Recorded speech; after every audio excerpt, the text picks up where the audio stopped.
को अभिनय करने का शौक था और उसी अभिनय करने के लिए अपने परिवार के बीच आए थे और उसी अभिनय करते करते उनका डेथ हुआ है। और उनके बड़े बेटे हैं, उनसे हम जानते हैं कि क्या स्थिति थी, क्या है परिवार की स्थिति। नमस्कार, मैं अंकित पांडे और आप देख रहे हैं रिसर्च खबरें। हमारी मौजूदगी इस समय मिर्जापुर के जिगना क्षेत्र में है। जिगना मवैया क्षेत्र में, जिगना मवैया क्षेत्र में है। ये 96 विधानसभा है। अगर हम विधानसभा की बात करें तो आप लोगों को बता दें कि इस समय नवरात्र का शुभ दिन चल रहा है और गांव क्षेत्र हो, हर जगह रामलीला चल रहा है। और रामलीला में कहीं ना कहीं गांव के ही लोग ज्यादातर किरदार निभाते हैं, जो पुराने लोग थे। आज के लोगों की बात की जाए तो कहीं ना कहीं ऐसे चीजों से भाग रहे हैं, लेकिन जो पुराने लोग थे आज भी शहर में रहते हैं, फिर भी इस समय गांव में आकर ऐसे किरदार के लिए अपने आप को तैयार कर लेते हैं। लेकिन इस समय हम जिस मंच को दिखा रहे हैं, इस मंच को दिखाने का उद्देश्य हमारा यह है कि इसी मंच पे एक बुजुर्ग थे जिनका उम्र 74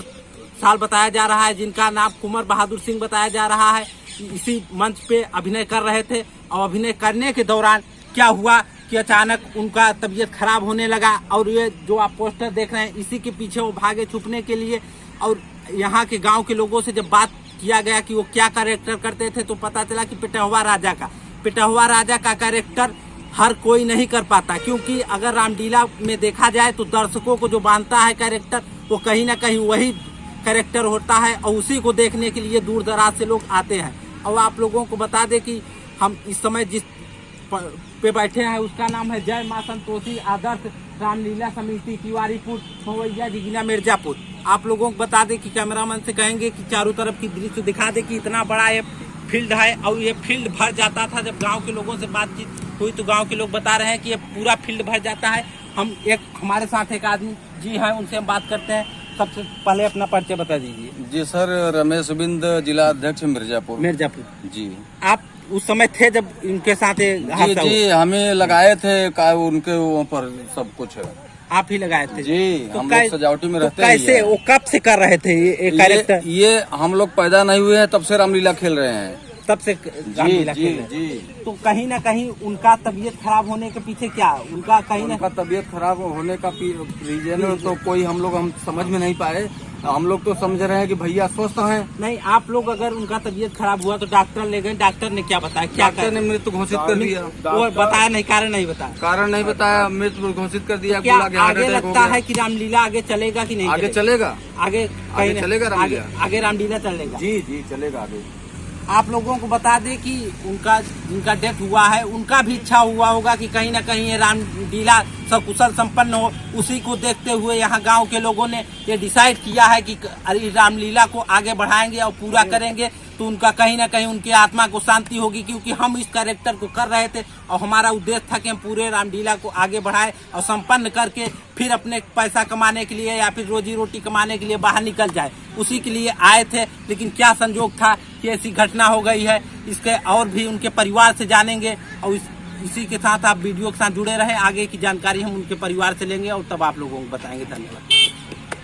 और आप देख रहे हैं रिसर्च खबरें। हमारी मौजूदगी इस समय जिगना थाना अंतर्गत तिवारीपुर गांव में है। आप लोगों को बता दें कि अभी 2 दिन बीती रात में रामलीला मंच पे एक व्यक्ति का डेथ हो गया। उसी व्यक्ति के घर पे हम मौजूद है, जिनका नाम बताया जा रहा है कुंवर बहादुर सिंह के घर पे मौजूद है। और आप लोगों को बता दें कि आप लोग खबर तो कहीं भी देख सकते हैं, लेकिन रिसर्च खबर का उद्देश्य है कि आप लोगों को जमीनी हकीकत दिखाए और परिवार की क्या स्थिति है। आप लोगों को खबर में पता चल गया होगा कि जिगना थाना अंतर्गत यहाँ पे एक आदमी का डेथ हो गया है, लेकिन आते कि परिवार की क्या स्थिति है, किस तरीके से एक व्यक्ति के सहारे परिवार चल रहा था और आज उस परिवार का जो व्यक्ति का डेथ हुआ है उसी परिवार के ऊपर पूरा परिवार निर्भर था। और रामलीला का किरदार करते थे पिटहुआ राजा का ऐसा रोल है जो कोई करता है, और जो करता है उसको ही देखने के लिए गांव के ज्यादातर लोग आते हैं। लेकिन अगर हम आप लोगों को बताएं कि जिनका देहांत हुआ है उनका आप लोग घर देख सकते हैं कि किस प्रकार से एक गरीब का घर है। वो जितना कमा सकते थे, जितना बचा सकते थे, उसी को बचाकर उसी पैसे से एक परिवार बनाया। लेकिन उनका मन में कहीं ना कहीं एक अभिनय था, जो आप लोगों को बता दें कि आज के समय में आप लोग देख सकते हैं कि आज के युवा हो किस तरीके से भाग रहे हैं। क्योंकि कहीं ना कहीं सरकार ऐसे कार्य में अगर मदद करे तो जैसे पहले के लोग ऐसे कार्य करने के लिए उत्साहित थे, शहर में रहते थे, ये भी शहर में रहते थे कुंवर बहादुर सिंह, लेकिन शहर से छोड़कर काम इसी रामलीला में आए क्योंकि उनको अभिनय करने का शौक था और उसी अभिनय करने के लिए अपने परिवार के बीच आए थे और उसी अभिनय करते करते उनका डेथ हुआ है। और उनके बड़े बेटे हैं, उनसे हम जानते हैं कि क्या स्थिति थी, क्या है परिवार की स्थिति, इसके बारे में जानते हैं। उनकी स्थिति तो कई चैनलों पे आप देख सकते हैं, परिवार की क्या स्थिति है हम उनसे जानते हैं। क्या है उनका परिवार का कितना स्थिति है, कितने लड़के हैं उनके? 3 लड़के हैं। आप उनके बड़े लड़के हैं? 2 लड़कियों की भी शादी नहीं हुई? नहीं, शादी नहीं हुई। तो क्या सबसे पहले अगर हम बात करें कोई भी घटना घटती है तो कहीं ना कहीं ग्राम प्रधान का जिम्मेदारी होता है कि प्रधान को ऐसे घटना, क्योंकि प्रधान को इसीलिए नियुक्त किया जाता है कि आम जनता के लोग, गरीब लोग सरकार तक अपनी बात नहीं पहुंचा सकते। तो परिवार ने प्रधान को सूचित किया था, आप लोगों ने प्रधान को बताया था, तो प्रधान ने क्या कहा? प्रधान जी ने क्या आश्वासन दिया आप लोगों को? आश्वासन कुछ नहीं दिया, वो बोला कि ठीक है हम एक बार आएंगे आपके घर में, बस यही बोला। क्या नाम है प्रधान जी का? भोलानाथ दिन। उन्होंने कुछ नहीं बताया इसके लिए कि क्या होगा क्या नहीं, क्योंकि उनका कहीं ना कहीं अभिनय करने का किरदार था। और इस समय उत्तर प्रदेश में योगी आदित्यनाथ का सरकार है, वो कहीं ना कहीं ऐसे कार्य को, जो धार्मिक किस्म के कार्य है, उनको आगे बढ़ाने के लिए प्रोत्साहित कर रहे हैं, कुछ ना कुछ सहयोग कर रहे हैं। तो उन्होंने कुछ नहीं कहा कि हम कुछ ऐसा फार्म भराएंगे या कुछ ऐसा, ऐसा कुछ नहीं किया। आप लोगों को क्या लगता है, कुछ ना कुछ तो सरकार को ऐसे कार्य में अगर उनका गया है ध्यान, तो कहीं ना कहीं अपना काम छोड़कर एक धर्म का कार्य करने के लिए आए थे और उनका डेथ हो गया है। अभी उनके पास जिम्मेदारी से मुक्त नहीं हुए थे, उनके 2 बेटे हैं। तो क्या कहेंगे, सरकार से आपका क्या मांग है? मांग है भाई हमारी, जो कुछ मदद मिल जाएगा सरकार से तो अच्छा ही होगा। हमारे 2 भाई का भी शादी ब्याह भी हो जाएगा। आप लोगों का घर परिवार में मतलब जगह जमीन का क्या स्थिति है? क्या जमीन हमारे पास जमीन नहीं है। कहीं ना कहीं आप लोगों को कमा कर ही खाना है, और जो कमा रहा था वो आज आप लोगों को बीच नहीं रहा। तो कहीं ना कहीं आप लोगों को अगर ऐसे किरदार पे गए हैं, वो रामलीला मंच से उनका डेथ हुआ है, तो कहीं ना कहीं सरकार का जिम्मेदारी बनता है।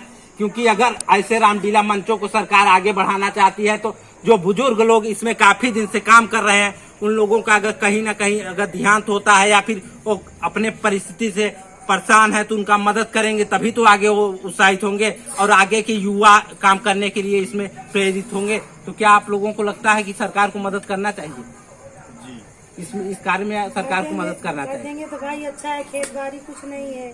ये बता दे कि इस परिवार का केवल एक ही सहारा था और जो आज उन लोगों के बीच नहीं रहा। उनका शौक था, तो कहीं ना कहीं अपना काम धंधा छोड़कर अगर इस रामलीला मंच पे उपस्थित हुए और काम किए, तो कहीं ना कहीं सबसे पहले तो ग्राम प्रधान का जिम्मेदारी होता है। इस समय सांसद कौन है आपके यहाँ?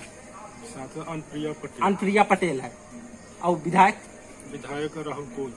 राहुल कोल थे, उस समय उनकी वाइफ है। हाँ। आप लोगों को बता दें कि ये 96 विधानसभा है और मिर्जापुर जिला है। कहीं ना कहीं अनुप्रिया पटेल है जो कि इस समय मंत्री है। अगर उनके एरिया में ऐसा कुछ होता है, 24 का चुनाव आने वाला है, आप लोगों को लगता है कि अनुप्रिया पटेल आप लोगों को मदद करने के लिए आई थी कि नहीं आई थी? नहीं आई। विधायक द्वारा आई थी? विधायक कोई नहीं आया। आप लोगों को बता दें कि सर जीतने के बाद कौन किसी को पूछता है, परिवार किस प्रकार से चल रहा था। कहीं ना कहीं ऐसे कार्य में अगर उपस्थित नहीं होते तो क्या वोट मांगने के लिए ही जनप्रतिनिधि बनाए जाते हैं? इसके लिए आप लोग रिसर्च खबरें देखते रहिए। ऐसे ही खबर के लिए आप लोग रिसर्च खबरें देखते रहिए। धन्यवाद। मैं अंकित पांडे, आप देख रहे थे रिसर्च।